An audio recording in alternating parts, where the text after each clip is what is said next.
और तुझसे ही मदद मांगते हैं। 24 अप्रैल 2025 जुमेरात के दिन का आगाज हो चुका है। पाकिस्तान के लिए हालिया तनाज़े में आज का दिन बहुत अहमियत का हामिल है। एक जानिब तो कौमी सलामती कमेटी का इजलास तलब कर लिया गया है।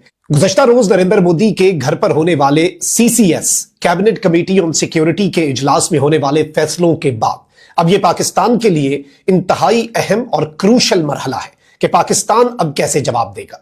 भारत ने कल जो भी ऐलानात किए, बाकी तो कोई ऐलान इतना मैटर नहीं करता, डिप्लोमेटिक मामलात खराब होते रहते हैं, वीजों पे पाबंदी लगती रहती है, लोगों को मुल्क छोड़ने का कहा जाता रहा है, लेकिन भारत ने इंडस वाटर ट्रीटी सिंध तास मुआहिदा जो कि आलमी बैंक की सालसी से हुआ वो मुअत्तल करने का ऐलान किया। 65 साल पुराना जो मुआहिदा है भारत ने वो खत्म कर दिया। अब इस सब के अंदर पाकिस्तान के हाथ में भारत की एक ऐसी रग आ गई है और इस सब में बहुत इंपॉर्टेंट डेवलपमेंट्स हैं जो मैंने आपके सामने रखनी है, क्योंकि अगर भारत ने सिंध तास मुआहिदा खत्म किया है तो पाकिस्तान शिमला मुआहिदा, शिमला एग्रीमेंट जो है वो भी खत्म कर सकता है।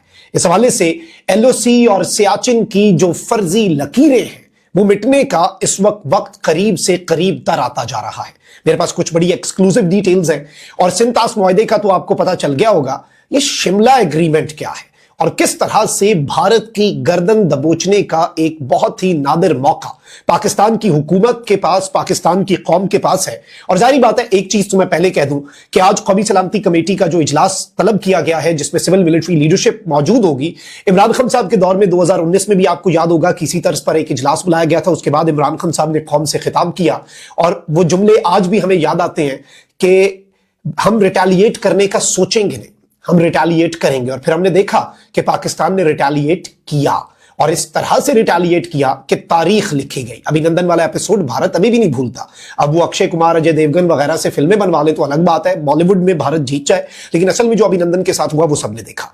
अब जरा जल्दी जल्दी चीजों का जायजा ले लेते हैं नाज़रीन इकराम। भारत ने जो दो तरफा आलमी मुआहिदा इंडस वाटर ट्रीटी मुअत्तल किया, ये एक सालसी के जरिए वजूद में आया मुआहिदा, क्योंकि यूनाइटेड इंडिया के अंदर इरिगेशन का सिस्टम एक ही था और पार्टीशन के बाद इसकी जरूरत थी। तो इसमें यह कहा गया कि जी वर्ल्ड बैंक जो है, ये चीज याद रखिएगा, वर्ल्ड बैंक इसमें सालिस है। पाकिस्तान वर्ल्ड बैंक के फोरम पे जा सकता है और वर्ल्ड बैंक को अपनी इंटेग्रिटी बरकरार रखने के लिए भारत के खिलाफ एक्शन भी लेना पड़ेगा, जितनी मर्जी भारत डिप्लोमेटिक कोशिशें करे, क्योंकि इसमें यह चीज याद रखिएगा 1960 में होने वाला यह मुआहिदा जो है, इसमें कोई भी तब्दीली, रत्ती बराबर भी तब्दीली करनी है तो एग्रीमेंट यह है, भारत के सिग्नेचर है इसके ऊपर कि जी दोनों ममालिक की रजामंदी होनी चाहिए। तो पाकिस्तान इस सब के अंदर आलमी सतह पर पहुंच सकता है।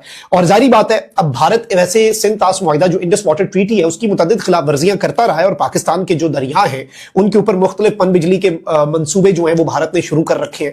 लेकिन इस मुआहिदे को मुअत्तल करना, जारी बात है, ये पाकिस्तान के खिलाफ पानी को एक बहुत बड़े हथियार के तौर पर इस्तेमाल करने के मुतरादिफ है और ये एक इंतहाई नीच और गिरी हुई हरकत है। लेकिन चलें आगे बढ़ते हैं। What options do we have right now? अच्छा, हामिद मीर साहब ने एक ट्वीट किया है, कहते हैं कि न्यू डिबेट इन पाकिस्तान, कि पाकिस्तान के अंदर एक नई बहस चल पड़ी है। If India is determined to say goodbye to Indus water treaty which was brokered by World Bank, अगर भारत इंडस वाटर ट्रीटी को बाय बाय करने के लिए तैयार है, अलविदा करने के लिए तैयार है, जिसकी सालसी वर्ल्ड बैंक ने की, then Pakistan also has the right to walk away from Shimla agreement. तो पाकिस्तान के पास भी ये हक पहुंचता है, पाकिस्तान को ये राइट है कि वो शिमला एग्रीमेंट से हट जाए, which was not brokered by any international player. और शिमला मुआहिदा जो है वो तो किसी भी इंटरनेशनल प्लेयर जो है उसकी तरफ से उसमें सालसी भी नहीं की गई और ये कंप्लीटली मुकम्मल हैसियत के अंदर एक बायलेटरल एग्रीमेंट था, इसमें कोई इंटरनेशनल फरीक जो है वो शामिल नहीं था। अब जरा शिमला एग्रीमेंट की डिटेल्स सुन ले, फिर मैं आपको बताता हूं कि कैसे भारत की गर्दन दबोची गई है और किस तरह से हामिद मीर साहब ने यह मशवरा देके फौज और हुकूमत को इंडिया की शारग पकड़ा दी है, इंडिया की जिसे कहते हैं दुखती रग बल्कि कहा जाए तो ये कहना गलत नहीं होगा।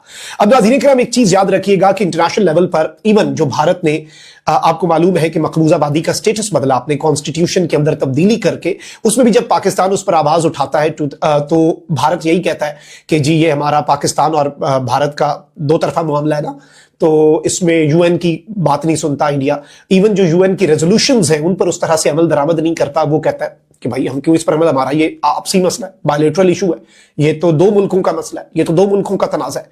अब इस सब के अंदर नाज़रीन इकराम ये जो मुआहिदा है, याद रखिएगा शिमला एग्रीमेंट, ये 2 जुलाई 1972 को दो फरीकैन के दरमियान हुआ था। दो फरीकैन कौन कौन थे?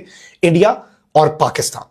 कोई सालिस नहीं, कोई गारंटर नहीं कोई ब्रोकर का किरदार अदा करने के लिए आलमी इदारा या आलमी ताकत नहीं, कंप्लीटली बायलेटरल। आगे सुने, इस पे साइन किसने किए? पाकिस्तान के उस वक्त के वजीर आजम जुल्फिकार अली भुट्टो और भारत की जानिब से इंदिरा गांधी ने। पर्पज क्या था, वजह क्या थी, मकसद क्या था शिमला एग्रीमेंट का? 1971 की जंग के बाद ताल्लुकात को बेहतर बनाना इसका एक मकसद था, अमन कायम करना इसका एक मकसद था, और तमाम तर तनाज़ात जो है उन्हें दो तरफा बातचीत से हल करना इसका मकसद था। अब ये चूंकि किसी भी आलमी सालसी के बगैर हुआ था, तो ये याद रखिएगा कि पाकिस्तान जो है, अब चूंकि भारत ने एक ऐसा मुआहिदा जो कि वर्ल्ड बैंक की सालसी से हुआ उसे मुअत्तल कर दिया है, and India has decided to walk away from that agreement, जिसमें पाकिस्तान अभी वर्ल्ड बैंक के पास जा सकता है, तो पाकिस्तान के पास ये राइट है कि वो वर्ल्ड बैंक के पास भी जाए, और इन द मीन टाइम वो मुआहिदा जिसमें कोई इंटरनेशनल, भारत के पास तो उसमें कोई फॉरम नहीं होगा कि वो जाकर कहे हमारा मुआहिदा हुआ। पाकिस्तान जो शिमला एग्रीमेंट है जब उसे खत्म करता है, तो बेसिकली भारत शिमला एग्रीमेंट को कैसे यूज करता है ये याद रखिएगा। भारत शिमला एग्रीमेंट को इस मुआहिदे के तहत कहता है कि जी जो आलमी मुख्तलिफ महाज है या इंटरनेशनल राइट्स, ह्यूमन राइट्स के जो मामलात जब उठाए जाते हैं या मकबूजाबादी के स्टेटस पे बात की जाती है, और हक़ खुद इरादियत जो अक़वाम मुत्तहिदा की करारदादें हैं कि कश्मीरियों के पास राइट टू सेल्फ डिटर्मिनेशन है, जो राइट टू सेल्फ डिटर्मिनेशन का मामला है, ये याद रखिएगा, रिपीट, उस पर जो यूएन की रेजोल्यूशंस हैं उन पर भारत अमल दरामद क्यों नहीं करता? जब जब उस पर अमल दरामद की बात आती है तो इंडिया का रिस्पॉन्स ये होता है कि जी शिमला एग्रीमेंट के मुताबिक पाकिस्तान ने इसके ऊपर साइन किए हुए हैं, 1972 में ये एग्रीमेंट हुआ था, इसके मुताबिक तमाम मसाइल जो पाकिस्तान इंडिया के दरमियान है वो सारे के सारे मसाइल जो है ना वो दो तरफा। जब वो दो तरफा है तो उसमें तीसरे फरीक की हम बात सुनेंगे नहीं, ना किसी आलमी ताकत की, ना किसी आलमी फॉरम की, ना किसी अक़वाम मुत्तहिदा की करारदाद की। वो कहते हैं कि भाई उसकी टके की हैसियत नहीं है, उसकी कोई हैसियत नहीं है, वो रद्दी की टोकरी में हम करारदादों को फेंकते हैं क्योंकि शिमला एग्रीमेंट जो है वो इंटैक्ट है। अब इसके बाद अगर पाकिस्तान जो है वो इस एग्रीमेंट से वॉक अवे करने का फैसला करता है, तो उसके बाद भारत के पास जो एक नुक्ता था जिसके ऊपर भारत खेल रहा है पिछले कितने अरसे से, वो एक पॉइंट भारत के हाथ से जा सकता है, और भारत जो है इस सब के अंदर, पाकिस्तान जो है एक मरतबा फिर अक़वाम मुत्तहिदा की करारदादों से रुजू करना, ये पाकिस्तान के पास ऑप्शन होगा, और इंडिया जो है वो ये नहीं कह सकेगा कि भाई इस तरह से चीजें हम और इंडिया के और मकबूजा वादी का मसला फिर एक दो तरफा मसला रहेगा ही नहीं। एलओसी के जो चीजें हैं आपको पता है, सियाचिन वाले बहुत कुछ है, अभी बहुत कुछ है। ये शिमला एग्रीमेंट जो है ये तो टिप ऑफ द आइसबर्ग है। आपको लगता है कि भाई पत्ते हमारे हाथ में है ही कोई नहीं, बहुत से कार्ड्स हैं, और जो इंटरनेशनल लेवल पे आप लोगों को फिर सुबकी होगी।